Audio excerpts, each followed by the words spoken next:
আকাশবাণী কলকাতা। খবর পড়ছি পার্থপ্রতিম মিত্র। প্রথমে বিশেষ খবর। সীমান্ত পারে সন্ত্রাসবাদ মোকাবিলায় ভারতের কঠোর অবস্থান জোরালোভাবে তুলে ধরতে চলতি মাসের শেষে একাধিক বন্ধু রাষ্ট্রে সর্বদলীয় প্রতিনিধি দল পাঠাচ্ছে কেন্দ্রীয় সরকার। প্রধানমন্ত্রী নরেন্দ্র মোদীর বলিষ্ঠ নেতৃত্বে ভারত সন্ত্রাসবাদী হামলার উপযুক্ত জবাব দিয়েছে বলে কেন্দ্রীয় স্বরাষ্ট্রমন্ত্রী জানিয়েছেন।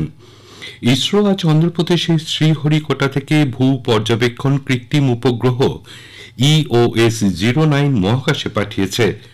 ভারতীয় মৌসুম বিভাগ আগামী 5 থেকে 6 দিন উত্তর পূর্ব ভারত, হিমালয় সন্নিহিত পশ্চিমবঙ্গ এবং সিকিমে ভারী থেকে অতি ভারী বর্ষণের পূর্বাভাস দিয়েছে।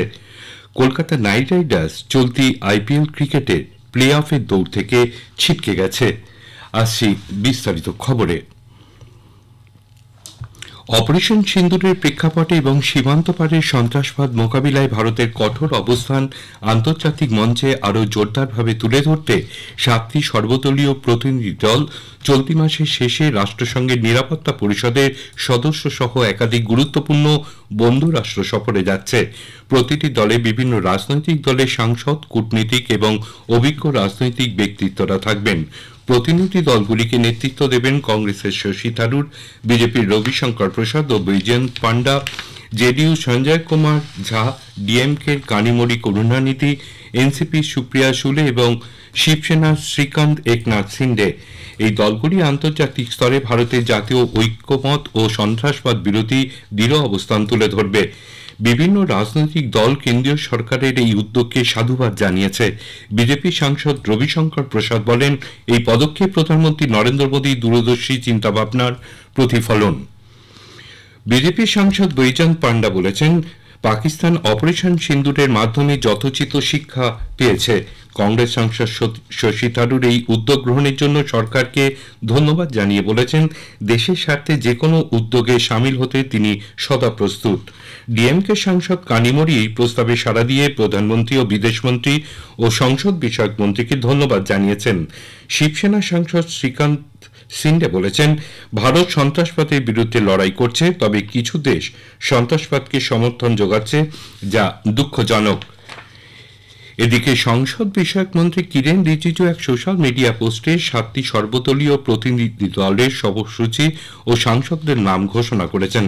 বিজেপি সাংসদ বৈজয়ন্ত পান্ডার নেতৃত্বে প্রথম দলটি সৌদি আরব, বাহরিন, কুয়েত এবং আলজেরিয়া সফর করবেন। প্রতিনিধি দলের অন্য সদস্যরা হলেন বিজেপির নিশিকান্ত দুবে এবং AIMIM এর সাংসদ আসাদুদ্দিন ওয়েসি। বিজেপি সাংসদ রবিশঙ্কর প্রসাদের নেতৃত্বে দ্বিতীয় দলটি যুক্তরাষ্ট্র, ফ্রান্স, জার্মানি, ইউরোপীয় ইউনিয়ন, ইটালি এবং ডেনমার্ক সফর করবেন। তৃতীয় দলের নেতৃত্ব দেবেন জেডিইউ সাংসদ সঞ্জয় কুমার ঝা। এই দলটি ইন্দোনেশিয়া, মালয়েশিয়া, দক্ষিণ কোরিয়া, জাপান এবং সিঙ্গাপুর সফর করবে। এই দলের অন্য সদস্যরা হলেন CPIM এর জন ব্রিটস এবং তৃণমূল কংগ্রেসের ইউসুফ পাঠান। শিবসেনা সাংসদ শ্রীকান্ত একনাথ সিন্ডের নেতৃত্বে চতুর্থ দলটি সংযুক্ত আরব আমিরশাহী, লিবেরিয়া, কঙ্গো, সিউদি লিওন সফর করবেন। পঞ্চম দলের নেতৃত্ব দেবেন কংগ্রেসের শশী থারুর।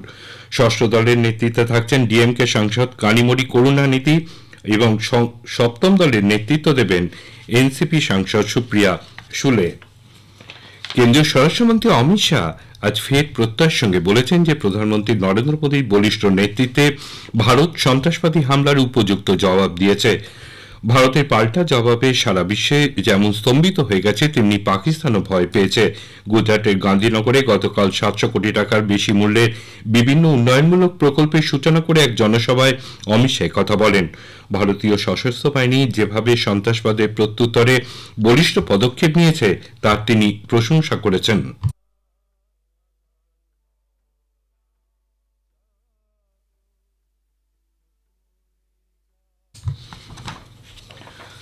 হরিয়ানার পাকিস্তানের হয়ে গুপ্তচর বৃত্তির অভিযোগে 3 জনকে গ্রেপ্তার করা হয়েছে। হিসারের এক ইউটিউবার জ্যোতি রানীকে হরিয়ানা পুলিশ গ্রেপ্তার করেছে। হিসারের সিভিল লাইন থানায় জ্যোতির বিরুদ্ধে মামলা দায়ের হয়। হিসারের ডেপুটি পুলিশ সুপার কমলজিৎ জানিয়েছে, জ্যোতি পাকিস্তানের গোয়েন্দা সংস্থার সঙ্গে যোগাযোগ রাখছিল এবং সোশ্যাল মিডিয়ার মাধ্যমে বিভিন্ন তথ্য তাদের সরবরাহ করত। জ্যোতি 4বার পাকিস্তান ভ্রমণ করেছে এবং ভারতের নিরাপত্তা সংস্থাগুলি তার উপর নজর রাখছিল। একই অভিযোগে কৈথালের মস্তগড় গ্রাম থেকে দেবেন্দর সিং নামে 25 বছরের এক যুবককে গ্রেপ্তার করেছে হরিয়ানা পুলিশ। কৈথালের পুলিশ সুপার আস্থা মোদি জানিয়েছেন, অপারেশন সিন্দুর সহ ভারতীয় সেনা সংক্রান্ত গোপন তথ্য পাকিস্তানে পাঠিয়েছিল দেবেন্দ্র। এদিকে মেওয়াতে নাগিনা পুলিশ অঞ্চলের রাজাখা গ্রামের কাছে গুপ্তচর বৃত্তির অভিযোগে একজনকে গ্রেপ্তার করা হয়েছে। দেশের সামরিক কার্যকলাপ সংক্রান্ত তথ্য আরমান নামে ওই অভিযুক্ত ব্যক্তি পাকিস্তানে হোয়াটসঅ্যাপের মাধ্যমে পাঠাত। বিদেশ মন্ত্রক স্পষ্টভাবে জানিয়েছে, বিদেশমন্ত্রী ডক্টর এস জয়শঙ্কর বলেছিলেন, ভারত অপারেশন সিন্ধু শুরু হওয়ার আগেই পাকিস্তানকে সতর্ক করেছিল, অভিযান চলাকালীন নয়। তার বক্তব্যকে ভুলভাবে উপস্থাপন করা হচ্ছে বলে মন্ত্রক জানিয়েছে। ভারত অপারেশন সিন্ধু শুরু হওয়ার পর প্রাথমিক পর্যায়ে পাকিস্তানকে সতর্ক করেছিল বলে যে তথ্য প্রচারিত হচ্ছে তা সম্পূর্ণরূপে ভ্রান্ত। উপরাষ্ট্রপতি জগদীপ ধনকর বলেছেন, সংকটের সময় দেশের জাতীয় স্বার্থের বিরুদ্ধে অবস্থান নেওয়া দেশগুলির পাশে ভারত আর থাকবে না। নতুন দিল্লিতে গতকাল জয়পুরিয়া ইনস্টিটিউট অব ম্যানেজমেন্টের বার্ষিক সমাবর্তনে যোগ দিয়ে উপরাষ্ট্রপতি বলেন, দেশের জাতীয় নিরাপত্তা সুনিশ্চিত করার অধিকার প্রত্যেক দেশবাসীর রয়েছে। ব্যবসা বাণিজ্য, শিল্প এগুলির নিরাপত্তা ক্ষেত্রে গুরুত্বপূর্ণ ভূমিকা পালন করতে পারে। উপরাষ্ট্রপতি অপারেশন সিন্দুরে অসাধারণ সাফল্যের জন্য প্রধানমন্ত্রী নরেন্দ্র মোদী এবং সমস্ত সশস্ত্র বাহিনীকে আন্তরিক অভিনন্দন জানান। স্পটলাইট অনুষ্ঠানে এবারের বিষয় অপারেশন সিন্দুর এর সাফল্য।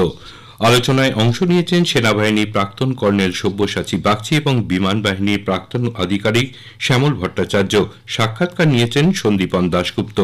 অনুষ্ঠানটির প্রথম পর্ব শুনতে পাবেন সঞ্চয়িতা প্রচার তরঙ্গে আজ রাত 8:30।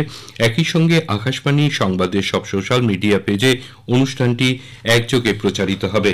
এই খবর শুনছেন আকাশবাণী কলকাতা কেন্দ্র থেকে। আমাদের সংবাদ শোনা যাচ্ছে ইউটিউব চ্যানেল আকাশবাণী সংবাদ বাংলা, ফেসবুক ও ইনস্টাগ্রাম আকাশবাণী সংবাদ কলকাতা এবং এক্স হ্যান্ডেল AIR নিউজ কলকাতাতে। ভারতীয় মহাকাশ গবেষণা সংস্থা ইসরো আজ অন্ধ্রপ্রদেশের শ্রীহরিকোটা সতীশ ধাওয়ান মহাকাশ কেন্দ্র থেকে ভারতের ভূ পর্যবেক্ষণ কৃত্রিম উপগ্রহ EOS-09 মহাকাশে পাঠিয়েছে।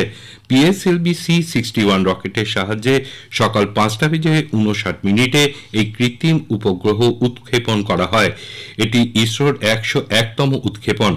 এই উপগ্রহটি সি-ব্যান্ড সিনথেটিক অ্যাপারচার র্যাডার দিয়ে সজ্জিত, যা সকল আবহাওয়ার সারাক্ষণ পৃথিবীর পৃষ্ঠের হাই রেজলিউশন ছবি তুলতে সক্ষম। আজ সকালে এই উৎক্ষেপণের ফিরতি গণনা পর এটি উৎক্ষেপণ করা হয়। কেন্দ্রীয় কৃষিমন্ত্রী শিবরাজ সিং চৌহান আজ মহারাষ্ট্রের বিদর্ভ অঞ্চলের কৃষকদের সঙ্গে আজ বিকেলে নাগপুরের সুরেশ ভাট অডিটোরিয়ামে বিকশিত কৃষি কর্মসূচির অধীনে এক আলোচনা চক্রে মিলিত হবেন। মুখ্যমন্ত্রী দেবেন্দ্র ফড়নবিস এই অনুষ্ঠানে যোগ দেবেন। কৃষিমন্ত্রী এরপর এই অঞ্চলের কৃষি এবং গ্রামীণ বিকাশের লক্ষ্যে Indian council of agricultural research, রাজ্য কৃষি দপ্তর, রাজ্যের কৃষি বিশ্ববিদ্যালয়ের অধ্যাপক ও আধিকারিকদের সঙ্গে আলোচনা করবেন। ভারতীয় মৌসুম বিভাগ IMD আগামী 5 থেকে 6 দিন উত্তর পূর্ব ভারত, হিমালয় সন্নিহিত পশ্চিমবঙ্গ এবং সিকিমে ভারী থেকে অতি ভারী বর্ষণের পূর্বাভাস দিয়েছে। বজ্র বিদ্যুৎ সহ ঝোড়ো হাওয়া বয়ে যাবার সম্ভাবনা রয়েছে। অসম, মেঘালয়, কর্ণাটকের দক্ষিণ অভ্যন্তরীণ স্থানগুলিতে আগামীকাল ভারী বৃষ্টি হতে পারে।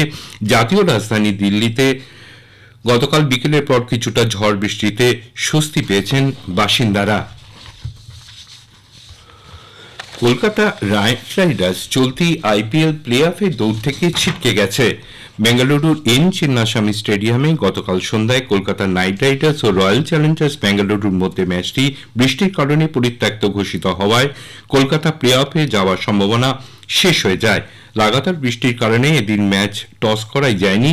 রাত 10:25 নাগাদ ম্যাচ বাতিলের সিদ্ধান্ত নেন আম্পায়াররা। শেষ করার আগে খবরের বিশেষ অংশ আরেকবার। সীমান্ত পারের সন্ত্রাসবাদ মোকাবিলায় ভারতের কঠোর অবস্থান জোরালোভাবে তুলে ধরতে চলতি মাসের শেষে একাধিক বন্ধু রাষ্ট্রের সর্বদলীয় প্রতিনিধি দল পাঠাচ্ছে কেন্দ্রীয় সরকার। প্রধানমন্ত্রী নরেন্দ্র মোদীর বলিষ্ঠ নেতৃত্বে ভারত সন্ত্রাসবাদী হামলার উপযুক্ত জবাব দিয়েছে বলে কেন্দ্রীয় স্বরাষ্ট্রমন্ত্রী জানিয়েছেন। ইসরো আজ অন্ধ্রপ্রদেশের শ্রীহরিকোটা থেকে ভূ পর্যবেক্ষণ কৃত্রিম উপগ্রহ EOS-09 মহাকাশে পাঠিয়েছে। খবর এখনকার মতন শেষ হলো। এর পরের খবর 7:25।